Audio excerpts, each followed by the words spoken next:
let's talk about dating.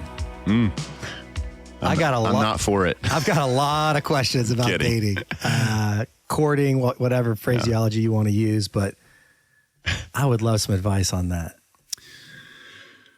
Whew. And my oldest is 15, so female wise. So, I mean, what does that look like? Well, see, I love to torture the young guys who come and talk, want to talk to, about, going out things. I had a guy come one time and asked to take one of my daughters to the prom. And I said, I cannot believe you asked me that. And poor kid, he was just like turned white. And I'm like, I held it there for a minute and then I said, of course you can take her to the prom. So someone knows what I'm talking about. Yeah. So, He's saying it's the worst. It is. But, man, that is it's a fun thing. And it's also, it's fun if it's your sons that are dating, I don't mind, I think she would be a great girl. Yeah, absolutely. And then, when it's your daughters, it's like, no, absolutely not. You can't. No, absolutely not. God has been so good because, all the time, but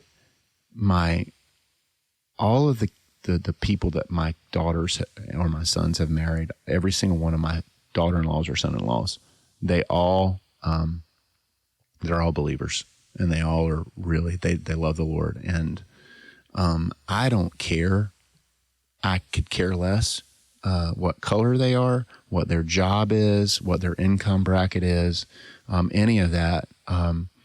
If they love the Lord, then, and they love him more than they love my kid, then they're going to have, they're going to be able to do well in life with one another. And so that's the first and most important thing.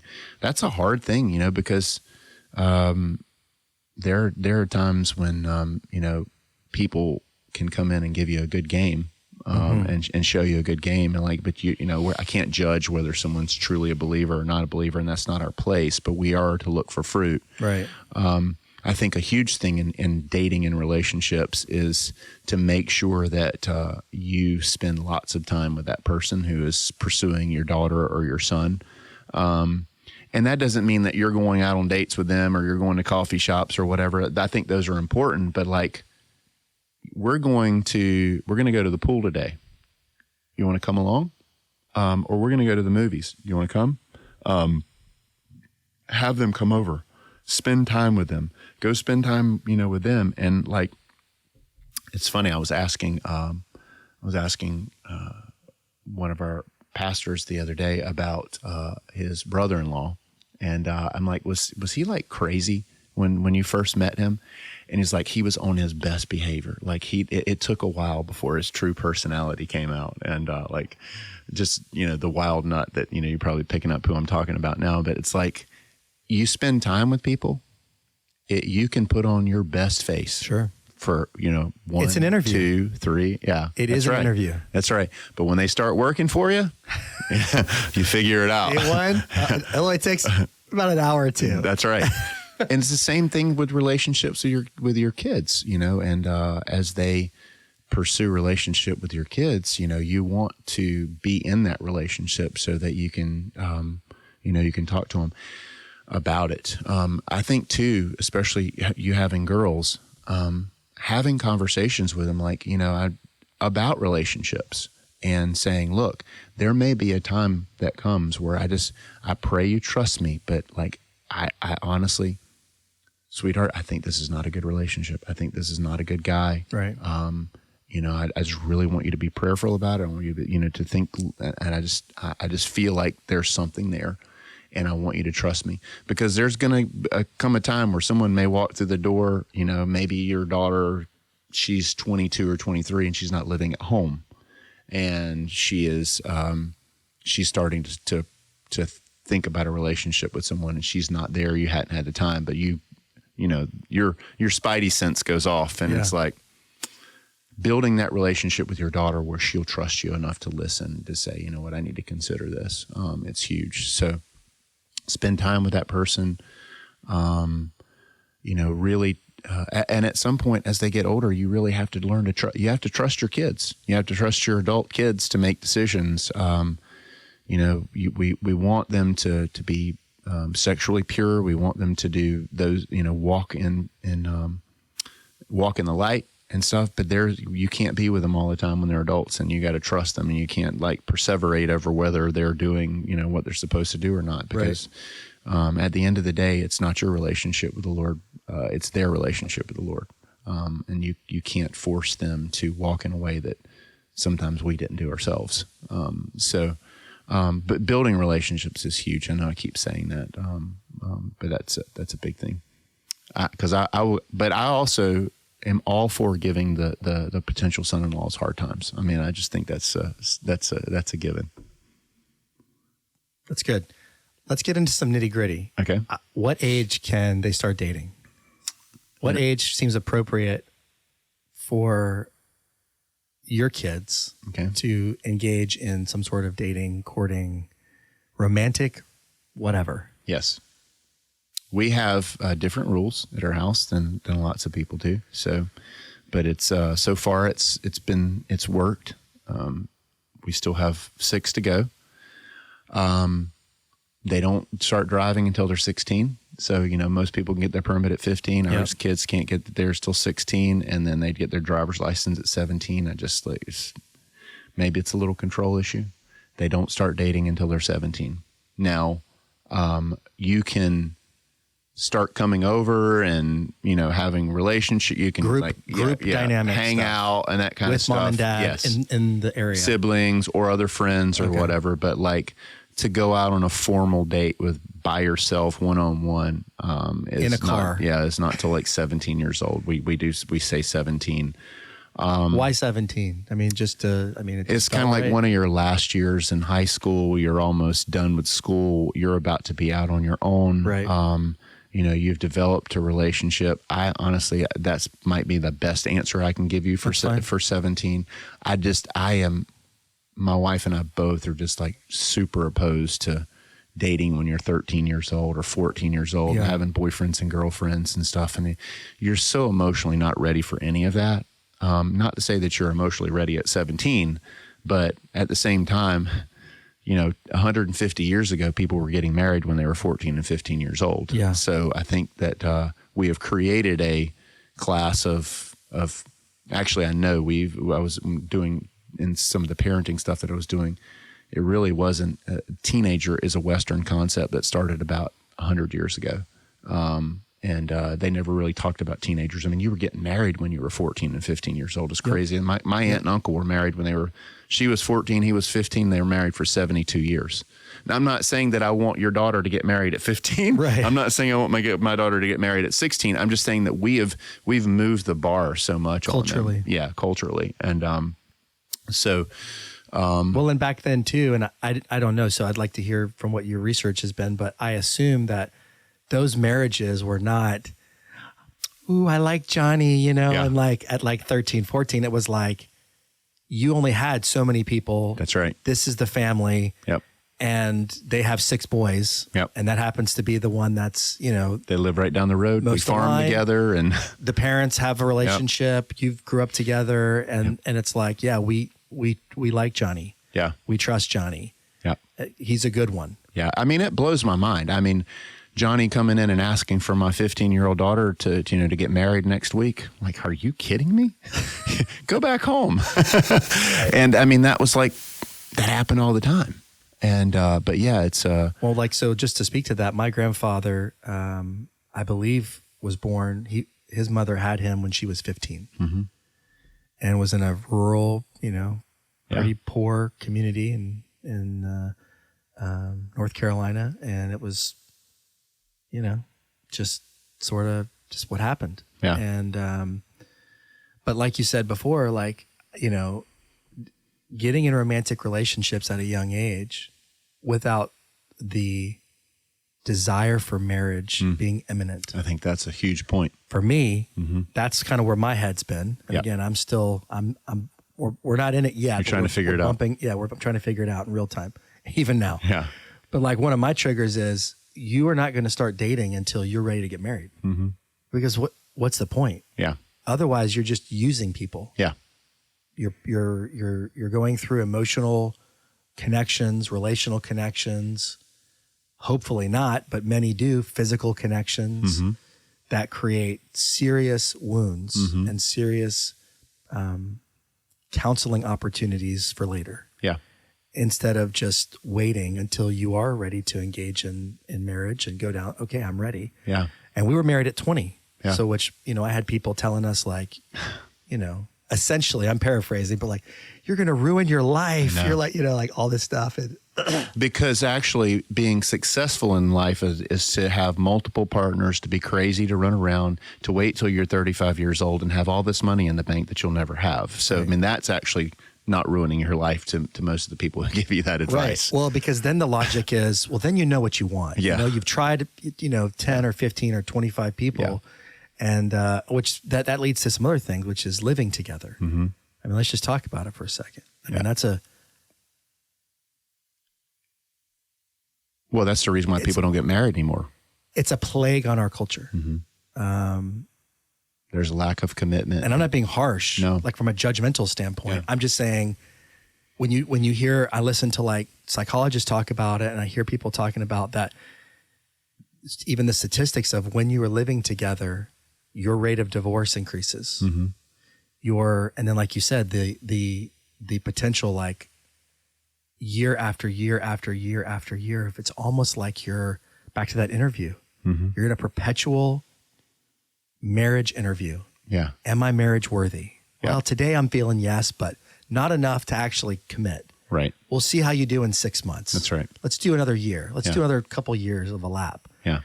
And, I don't say the plague comment like from a harshness standpoint. I'm just saying like our culture, we have a lot of men who are immature. Mm-hmm. We have a lot of men Yes. who are Don't want to in grow their up. parents' basement. Yep. Not in Charleston because we don't have basements. Yeah. But everywhere else where there's basements. Yeah. Playing video games. Yeah. Spending hours and hours and hours gaming.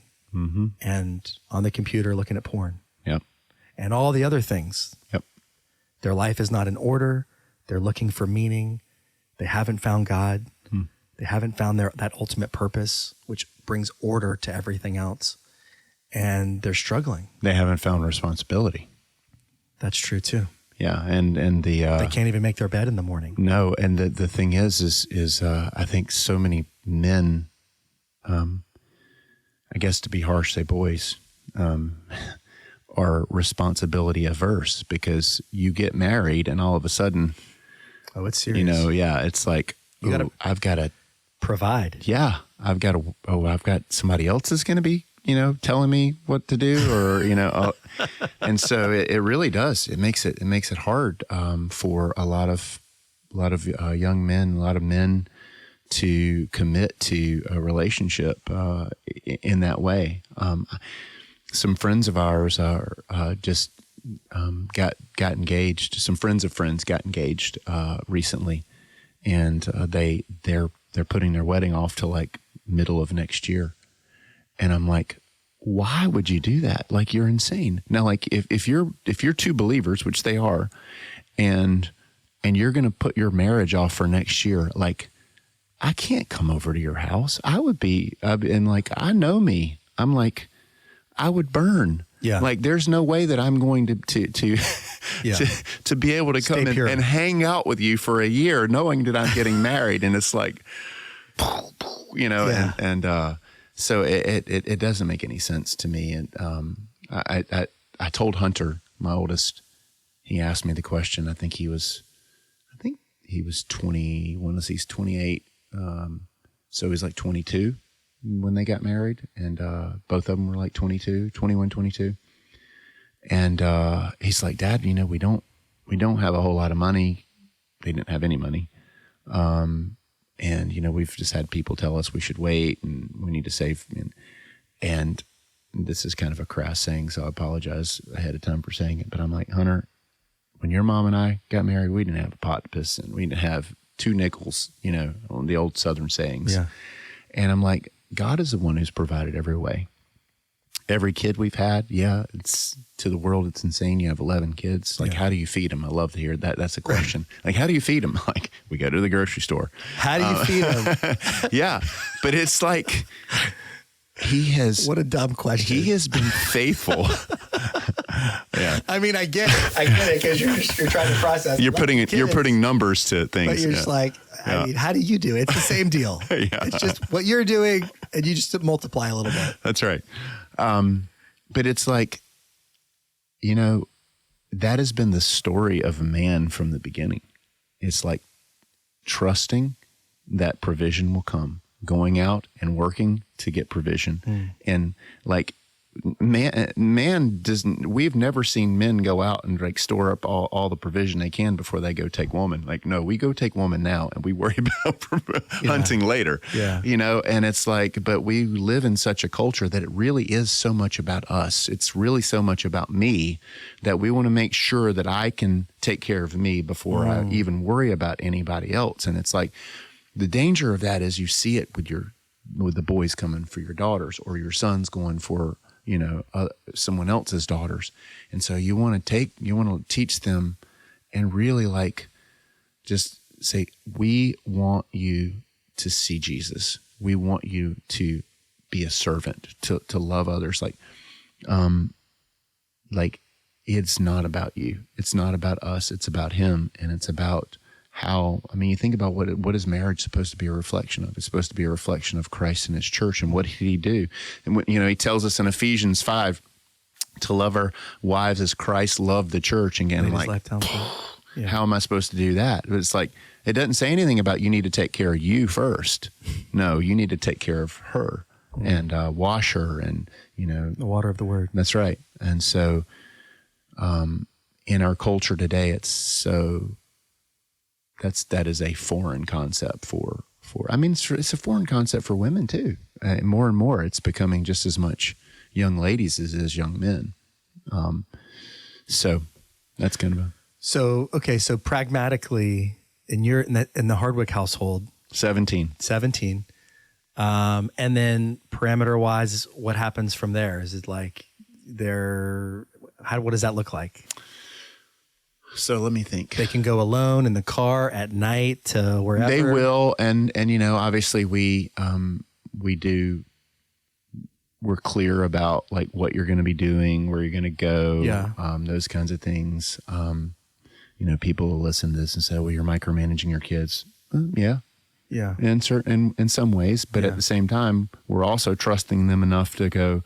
I'm not dumb enough to know that I can't get that my two kids can't get in the car and go do whatever they want to. Right. Let me say this. Let me speak to that real quick. Yeah. For all those people who are like, you're micromanaging your kids, even my own testimony, which is, as a kid, I was exposed to all sorts of stuff at a young age that I should not have been exposed to.